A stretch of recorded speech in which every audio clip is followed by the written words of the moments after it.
जिस समय माँ सीता का पता लगाने के लिए विचार विमर्श हो रहा था कि कौन लंका जाएगा, प्रभु श्री राम, ऋषपति जामवंत जी, हनुमान जी, अंगद आदि सभी इसी पर विचार विमर्श कर रहे थे।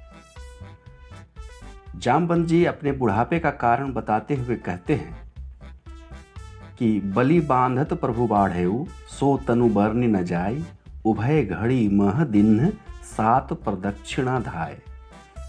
अर्थात जब वामन रूप में प्रभु राजा बलि को बांधने हेतु अपना आकार बढ़ा रहे थे और आकार इतना विशाल हो चुका था जिसका वर्णन संभव नहीं, फिर भी मैंने प्रभु के उस विशाल स्वरूप का भी दौड़कर 7 बार परिक्रमा कर लिया था, लेकिन अब इस बुढ़ापे में समुद्र लांघना मुझसे संभव नहीं होगा।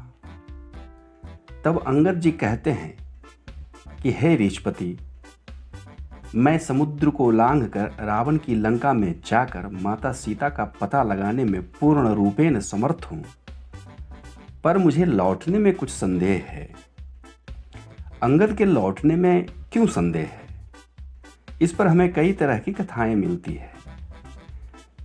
पहला तो यह कि जामवंत जी कहते हैं कि हम तुम्हें यह कार्य करने लायक होते हुए भी नहीं भेज सकते, क्योंकि तुम्हारे ऊपर सभी सेनाओं का भार है, अर्थात तुम सेनापति हो।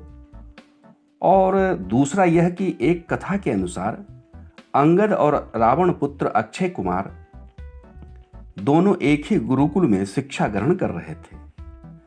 अंगद अद्भुत बलशाली था, पर साथ ही थोड़ी बदमाशी भी किया करता था। वह प्रायः अक्षय कुमार को थप्पड़ मार देता था, जिससे अक्षय को मूर्छा आ जाती थी।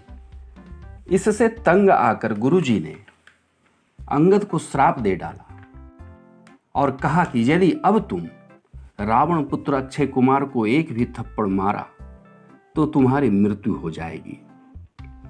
इसी कारण अंगद कहते हैं कि यदि मैं गया और मेरी भिड़ंत अक्षय कुमार से हो गई तो मेरी मृत्यु निश्चित है, इसलिए मेरा लंका से वापस आना संशयपूर्ण है।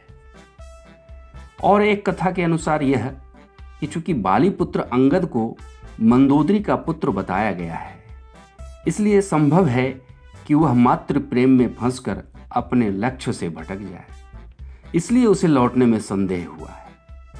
इन्हीं सब कथाओं को सुनने समझने के उपरांत हम जानते हैं कि अंगद को रावण की लंका से लौटने में संदेह क्यों हो रहा है। और फिर हनुमान जी को माता सीता का पता लगाने भेजा जाता है और हनुमान जी लंका जाकर माता का पता लगाते हैं, अक्षय कुमार का भी काम तमाम करते हैं और उचित व्यवस्था करते हैं।